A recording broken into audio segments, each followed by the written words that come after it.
Bonjour, je présente aujourd'hui la 6e vidéo de mon programme pour l'élection présidentielle, celui du Rassemblement pour la démondialisation. Cette vidéo numéro 6 s'intitule « Sortir unilatéralement de l'Union européenne ». Elle fait partie de la 2e partie de mon programme, qui en compte 10, programme que vous pouvez retrouver sur mon site internet Nikonov 2017. Partie 2 qui s'intitule « Reconquérir la souveraineté de la France dans les domaines politiques, militaires et diplomatiques en sortant de l'Union européenne, de l'OTAN, en démondialisant pour bâtir de nouvelles relations internationales fondées sur le co-développement ». Alors d'ailleurs, il faudra sortir au même moment de l'Organisation mondiale du commerce, l'OMC, et de l'Union européenne. Alors pourquoi sortir de l'Union européenne? Pour 3 raisons principales. D'abord, l'Union européenne est le système d'aliénation des peuples et des nations le plus sophistiqué au monde. Ce système a été mis en place au lendemain de la Seconde Guerre mondiale par les classes dirigeantes occidentales, à l'initiative des dirigeants des États-Unis d'Amérique, dans le but d'arrimer l'Union européenne, l'Europe, aux États-Unis, à leurs intérêts. Pas aux intérêts du peuple américain, mais aux intérêts des firmes multinationales des États-Unis. Eh bien, cette situation n'est pas acceptable, parce qu'on le voit au travers du TAFTA, par exemple, au travers de l'OTAN, que la politique de l'Union européenne se place délibérément sous la domination de la classe dirigeante américaine. Le but de l'Union européenne conçue de cette manière est d'éliminer les souverainetés des nations européennes. Et c'est ce qui a été fait. La souveraineté des nations a été rongée, grignotée, éliminée dans des domaines essentiels, dans un but tout à fait clair. Il s'agit d'empêcher que les peuples mettent à la tête de leur pays des partis, des personnalités qui mèneraient des politiques favorables précisément aux intérêts de ces peuples. Et le meilleur moyen pour empêcher cette évolution, ça a été précisément d'éliminer la souveraineté nationale, de la raboter dans un maximum de secteurs, afin que l'Union européenne reste sur les bons rails, c'est-à-dire ceux qui permettent de répondre aux intérêts des classes dominantes. Ensuite, et d'ailleurs on le vérifie dans les traités internationaux, dans les traités européens, le traité de Lisbonne par exemple, est totalement imbibé de néolibéralisme. Alors qu'est-ce que c'est que le néolibéralisme? Eh bien, ce sont des conceptions politiques, économiques, sociales, démocratiques qui donnent toujours la prééminence aux intérêts des classes dominantes et jamais à ceux du peuple. Ensuite, il est facile d'observer que depuis des décennies, l'Union européenne, pour les peuples, ça ne marche pas, ça ne fonctionne pas. Il faut donc en sortir. Ça ne fonctionne pas sur le plan économique, social, démocratique, environnemental. Sinon, pour l'intérêt des firmes multinationales, là, ça marche très bien. Et puis, il faut se demander pourquoi ça ne marche pas, en plus de ces explications. Eh bien, parce que, en kidnappant des pans entiers de la souveraineté des nations, l'Union européenne a privé ces nations des instruments qui leur permettaient de résoudre les problèmes.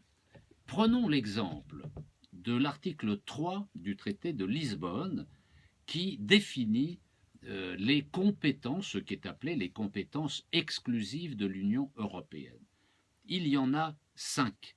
D'abord, l'union douanière, autrement dit, c'est l'Union européenne qui s'occupe des frontières. Les pays n'ont plus aucune responsabilité dans le contrôle de leurs frontières. Il y a deuxièmement l'établissement des règles de concurrence sur le marché intérieur à l'échelle européenne.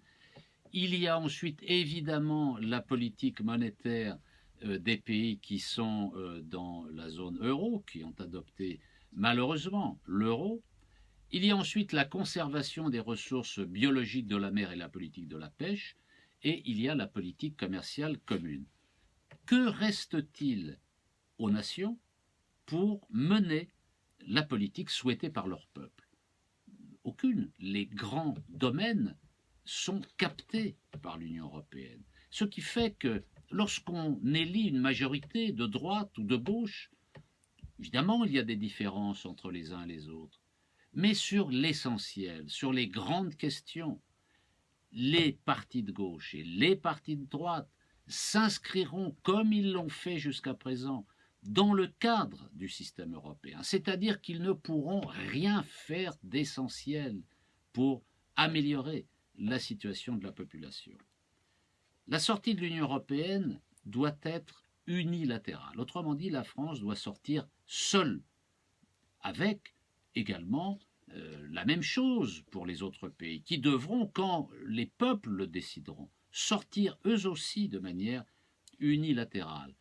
Si la France sortait seule de l'Union européenne, son geste, à n'en pas douter, susciterait beaucoup de réflexions, beaucoup de discussions, des interrogations.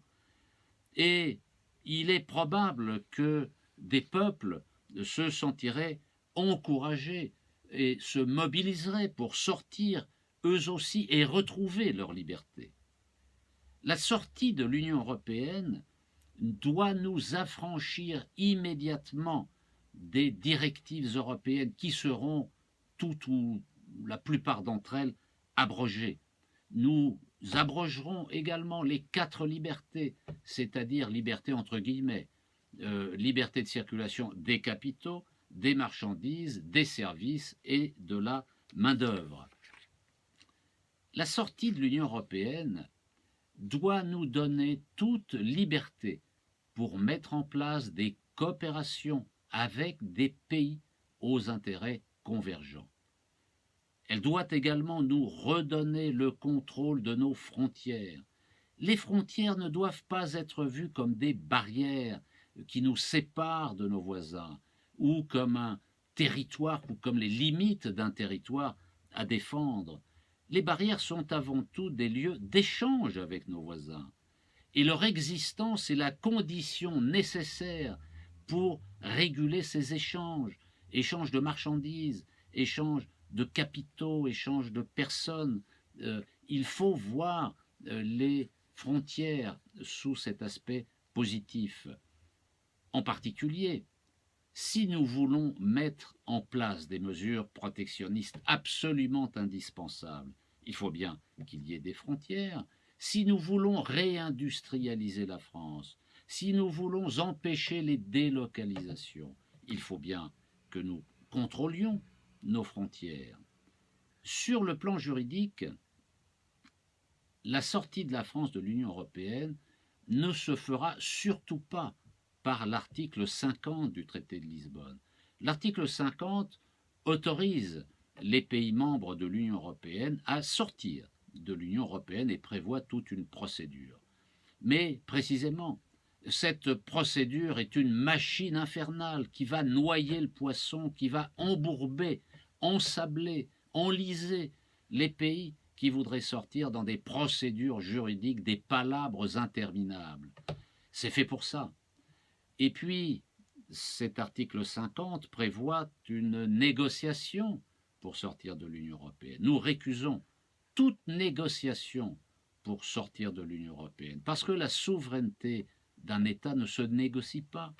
Bien sûr, il faudra discuter avec l'Union européenne, avec la Commission européenne, mais en aucun cas il ne peut y avoir de négociation. La souveraineté de la France ne se négocie pas. Et puis enfin, ce serait quand même un peu bizarre de récuser un traité, le traité de Lisbonne, de vouloir en sortir et de l'invoquer précisément pour en sortir. C'est une analyse totalement confuse qui va embrouiller les esprits, démobiliser la population. Pour sortir de l'Union européenne, tout simplement, la France prendra une décision souveraine, un acte unilatéral, point. Et puis, il faut que la sortie de l'Union européenne s'accompagne très vite d'un référendum en France pour réviser la Constitution en ôtant de la Constitution française le titre 15 qui s'intitule de l'Union européenne. Titre 15 qui place la Constitution française, le droit français, sous la domination du droit communautaire. Eh bien, ça n'est plus possible. Le droit français doit être au sommet de la hiérarchie des normes juridiques. Il ne doit pas dépendre, il ne doit plus dépendre du droit européen. Nous voulons donc retrouver notre liberté juridique qui est une condition de la liberté politique. Alors, en quittant l'Union européenne, qu'est-ce que ça va apporter de plus? Eh bien, nous reprendrons en main les instruments de souveraineté qui nous permettront de sortir de la crise, ce que nous ne pourrons jamais faire à l'intérieur de l'Union européenne. On ne pourra jamais régler le problème du chômage et de la précarité, le problème de la désindustrialisation, en restant dans l'euro et dans l'Union européenne. Il faut se convaincre de cette réalité. Alors, on va se fâcher avec personne. Le but, en sortant de l'Union européenne, n'est absolument pas de se fâcher. D'ailleurs, regarde, et je dirais même au contraire, parce que c'est bien avec les conceptions libre-échangistes de l'Union européenne qui consistent à faire de la concurrence vis-à-vis de tous les autres pays, à conquérir leur marché, c'est une sorte de guerre commerciale. Eh bien, nous voulons abandonner cette conception des relations entre les nations, entre les peuples. Nous voulons de la fraternité, de l'amitié, de la coopération entre les peuples.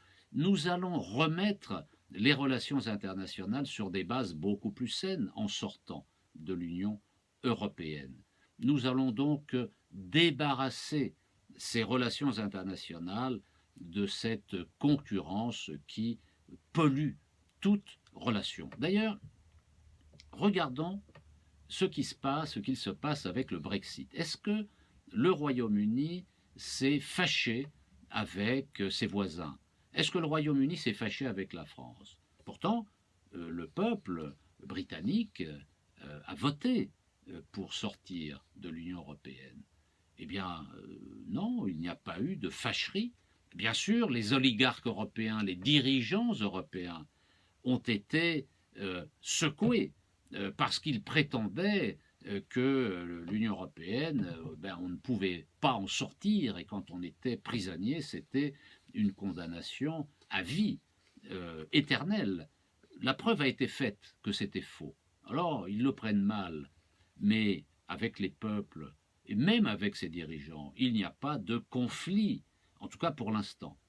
Eh bien, ce sera exactement la même chose pour la France.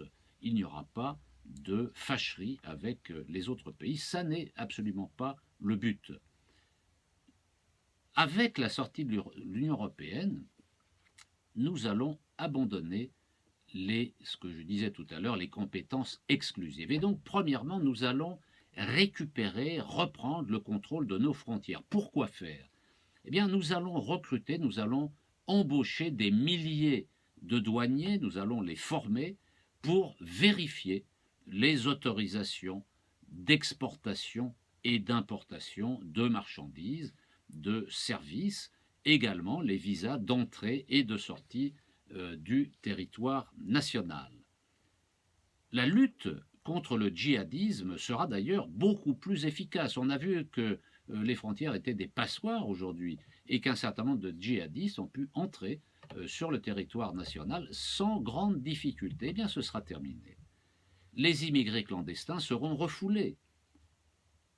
En revanche, les réfugiés seront accueillis avec humanité et orientés vers des centres d'hébergement où ils seront traités avec dignité, le temps qu'ils puissent repartir dans leur pays. Deuxièmement, les règles de concurrence sur le marché intérieur, c'est-à-dire sur le marché français, seront entièrement revues et elles seront rebâties. Il faut des règles de concurrence, il faut une émulation entre les entreprises, c'est évident. Mais la règle aujourd'hui de la concurrence libre et non faussée sera abrogée. Elle sera remplacée par des normes sociales, techniques, environnementales, qui permettront de remettre la production et la consommation sur des bases beaucoup plus économes, beaucoup plus saines, permettant une évolution à la fois de la consommation et de la production vers une mutation que nous appelons de nos voeux. Également, les pouvoirs publics pourront soutenir certains secteurs d'activité ou, au contraire, réduire l'activité de certains secteurs, freiner leur activité pour des raisons environnementales, par exemple. Troisièmement, la politique monétaire reviendra dans le périmètre de l'État. Seule la Banque de France pourra créer de la monnaie. Les banques ne pourront plus émettre de la monnaie, créer de la monnaie, comme c'est le cas aujourd'hui. Les objectifs de la Banque de France seront remplacés, ce ne sera plus la lutte obsessionnelle contre l'inflation, ce sera la recherche du plein emploi et le soutien aux investissements utiles pour la population, avec l'accompagnement de la réindustrialisation de notre pays. Réindustrialisation qui se fera dans le cadre d'une mutation écologique du mode de production. La loi du 3 janvier 1976 étant abrogée, la Banque de France pourra de nouveau prêter de l'argent à l'État à des taux d'intérêt faibles, voire nuls. Elle pourra également, la Banque de France, faire des avances non remboursables à l'État. Les marchés financiers seront expulsés du financement de l'État et ça permettra de récupérer plusieurs dizaines de milliards d'euros. Je rappelle que la charge de la dette, ce qu'on appelle la charge de la dette et qui sert à payer les intérêts sur la dette publique de la France, s'élève entre 40 et 50 milliards d'euros par an. C'est le deuxième poste budgétaire de l'État. 50 milliards d'euros, c'est le salaire d'1 million de salariés. Quatrièmement, la France recherchera des accords bilatéraux avec un maximum de pays européens et non européens. Il ne faut pas être obsédé par l'Europe, le monde extérieur existe, pour la conservation des ressources biologiques de la mer et la politique de la pêche, et puis sur bien d'autres domaines encore qui concernent l'environnement, la culture et d'autres sujets. Cinquièmement, en matière de commerce international, de la même manière, la France tentera de conclure des accords bilatéraux avec tous ces pays partenaires, encore une fois européens ou non européens, sur la base des principes de la charte de la Havane de 1948 et notamment de son principe central qui est celui de l'équilibre de la balance des paiements. Autrement dit, je t'achète autant que tu m'achètes, et lorsqu'il y a un déséquilibre, eh bien, on accepte des mesures de rééquilibrage, des mesures protectionnistes, mais qui ont pour but de revenir à l'équilibre, pas de conquérir le marché du pays concurrent. Il y aura évidemment dans cette vaste nouvelle diplomatie de recherche d'accords bilatéraux des pays qui ne voudront pas faire la paix commerciale. Ce sont les pays probablement qui ont une position de force. Je pense à l'Allemagne et à la Chine. S'ils ne veulent pas faire la paix commerciale, nous devrons nous protéger. Et nous mettrons en place des droits de douane sur leurs produits. Nous mettrons en place des quotas d'importation. Voilà la politique qui est proposée. Et puis, pour terminer, on verra que dans les négociations actuelles des traités internationaux, comme celui du TAFTA et du CETA, la France reprendra son mandat qu'elle a donné au commissaire européen au commerce pour négocier à sa place, et la France annoncera qu'elle n'appliquera pas sur son territoire le traité TAFTA et le traité CETA si ces traités sont signés, ce qui n'est pas encore fait.